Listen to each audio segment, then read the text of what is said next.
战国时代百家争鸣，大小战役无数。不过，比起那些一招改变历史走向的大战，我倒想提名一个最名不副实、最没意义的战争，那便是发生在武田信玄与上杉谦信这两位战国名将之间的顶级抽象大秀——川中岛合战。虽然历史上的战国时代是一个人人都在忙着下课上、偷家、背刺，为了攫取利益、扩张势力，无所不用其极、实用主义至上的时代，但在东赵大权限终结乱世、建立起德川幕府之后的和平岁月里，当年那些在后世居民的脑补中都逐渐蒙上了一层理想化、浪漫化的滤镜。其中二创反噬正主最为严重的案例，毫无疑问就是传说中的甲斐之虎武田信玄与越后之龙上杉谦信这对相爱相杀多年的老基友。毫无疑问是除了织田、丰臣、德川三巨头外，战国舞台上最为火热的明星。关于他们何等仁义、何等伟岸的小故事不计其数。但其实，在历史上，这两位一个缺德带帽檐，背信盟约，毫无心理压力，痴迷于在信浓山中跑马圈地；而另一个不是在救火，就是在救火的路上。而每当提到这两位时肯定都能看到一些老哥若有所思地嘟囔着：“哎，你听过川中岛的故事吗？5次川中岛，一生甲斐情之类的怪话。”在战国的诸多著名战役中川中岛可以说是知名度极高，同时影响极小的那种。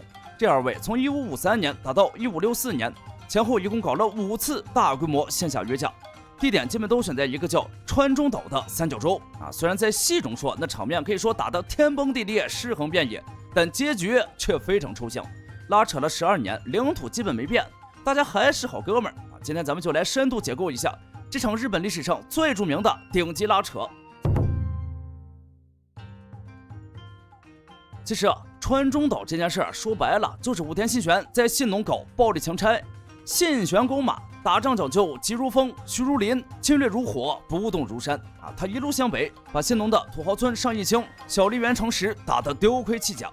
这些小弟实在扛不住了，抹着眼泪跑到了越后，像被季安欺负的大熊一样抱紧了上杉谦信的大腿。老大，隔壁那个胖虎太欺负人了，你要为我们做主这种情况自然是谦信乐见的。从面子上来说，谦信这人高举义字大旗，行事风格非常仗义。从理子上来说，这种救援无异于给了他一个出兵信浓的借口。无论从哪个角度来说，这都是一件既赚声望，同时又有利可图的事情。于是谦信表现出了哆啦 A 梦一般的可靠，一边说着“哎，真拿你们没办法呢”，一边整备兵力开始向信浓进军。最终两军便在川中岛这个交通要冲布阵展开了对峙。战国历史上最长寿的军阀间友好互动项目正式开幕。大部分人在初次接触川中岛这个名字时脑补的恐怕都是那种史诗般的大场面双方反复拉锯绞肉，尸横遍野，好不惨烈。毕竟他可是打了5次不惨烈怎么能拖这么久？但现实是前3次川中岛合战基本属于试探期。第一次发生在1553年，这次谦信带着5000人打出了帮村上义清收复故土的旗号。信玄一看对面这阵仗，觉得硬刚没意思，直接玩起了敌进我退。两人在布施八幡跑了几圈马，互相混了个脸熟，就各自回家了。然后就这么歇了1年，双方都当无事发生。第二次发生在1555年这次最离谱，史称西川之战。两人各带了几万人，隔着一条西川对坐，这一坐就是200多天每天的任务就是互相瞪眼骂阵，偶尔互射2箭。信玄那边兵粮快吃光了，谦信这边家臣开始怀疑人生，最后一直强势为官的金川议员出来当和事佬。二位别干坐着了，回家收庄稼吧。于是两人达成了一个谁也别动谁的协议，撤兵估计金川议员本来也想看看热闹，没想到这俩人都这么耐得住性子，这一撤军就又歇了2年。1557年第3次中岛合战才算终于开打，双方在上野原进行了小规模的交战，但是战况非常焦灼，根本分不出胜负。巧的是此时晋畿地区出事了，大明3号长庆势力膨胀，将军足利义辉的处境愈发艰难，因此向谦信求援希望他上洛帮忙。谦信也没办法，只能与武田信玄讲和。而信玄本着贼不走空的原则，决定趁火打劫一下，向幕府提出要求要来了信浓守护的官职。就此3次川中岛合战就算打完了。这前3次打下来，大家最大的感受就是这两位是来度假的吧。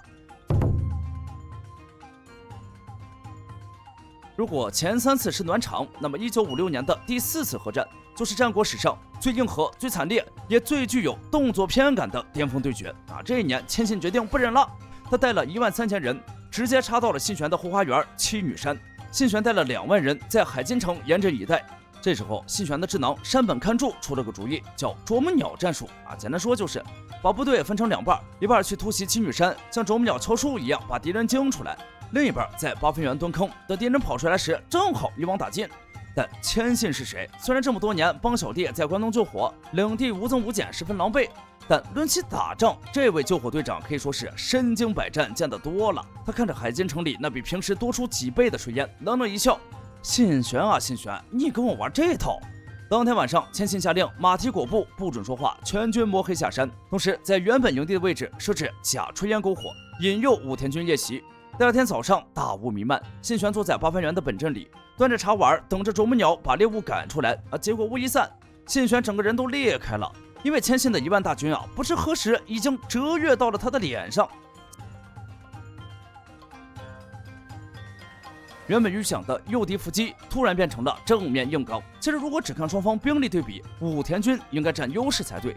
但是因为啄木鸟战术的安排，再加上分兵前去夜袭，此时武田本阵的兵力反而要劣于千信军。武田军本阵8000人兵力以鹤翼之阵应战，上山军13000人则摆出为防追击的撤退阵型车旋之阵。激战之中，信玄的亲弟弟武田信繁、参谋山本勘助先后战死。按照后世的二创记载，就在武田本阵摇摇欲坠的时候，一个披着白头巾、骑着名马、放声月毛的骑士突破重重保卫，直接冲到了信玄面前。此人正是上山千信。他二话不说，对着坐在板凳上的信玄就是一刀。信玄当时手里没刀，只能举起手里的军佩，也就是指挥扇硬挡。瞬间火星四溅。关键时刻，信玄的侍卫冲上来刺伤了马，千信才飘然离去。这场主将1v1在史学界一直有争议，到底是真的发生了，还是后世的同人文加戏？但无论如何，这个画面已经成了川中岛核战的标志性名场面啊！不光各种影视剧里频繁致敬，不少游戏里信玄的武器也被安排成了军配。而就在千信疯狂无双割草的时候，之前被安排去执行别的任务，结果扑了个空的武田家别动队终于赶回了战场，双方从偷袭战打成了混战，死伤人数直线上升。最后大家各回各家，都宣称自己赢了。信玄说：“我守住了地盘。”千信说：“我砍了你的头号智囊。”不知是不是那次历史性单挑打出了感情，第4次核战之后，两人的互助进入了夕阳红模式。虽然第5次甚至第6次还在小规模比划，但已经没有了当年的杀气。比起真刀真枪的开片，倒更像是2个老家伙定期叙旧。在这种背景下，千信和信玄之间最著名的典故诞生了。当武田信玄因为和金川北条闹翻，被切断了食盐供应，领地百姓没盐吃的时候，作为宿敌的千信居然写信说：“我跟你打架是用刀，不是用盐。你没盐吃了，尽管从我这儿买，价格公道，绝不涨价。”这就是日本俗语“送盐给敌人”的由来啊！在结束了川中岛的频繁对峙后，双方又回到了各自的日常。千信手下那群不让人省心的小弟日常造反，他又过上四处救火却分币都挣不到的日子。而信玄这边也调整了外交方针，逐渐疏远了作为盟友的金川氏，向逐渐崛起的织田亲近。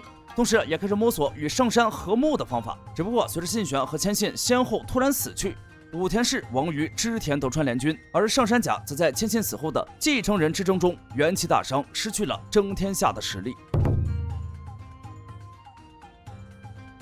回顾川中岛12年，武田信玄得到了信浓的大部分土地，完成了他的房地产梦；上杉谦信保住了北信浓的小弟，守住了他的大义招牌。但如果从统一天下的角度来看，这2位简直是战略级大冤种。就在他们2位战神在川中岛疯狂刷副本、互相拉扯的时候，西边的织田信长正带着洋枪队和钱袋子一路高歌猛进，趁着他们龙虎斗的空档，成长为目标天下不武的豪杰。此时这2家都已经无力对其造成威胁了。当多年后丰臣秀吉来到川中岛遗址时，他一脸嫌弃地说：“这2位大佬打得可真是费劲啊，简直是做了一场无用功。”好了，关于战国最没意义的战争川中岛之战的故事就讲到这里。如果你也想要一个这种打你12年还不忘给你送盐的好邻居，请在评论区打出好邻居。我们下期再见。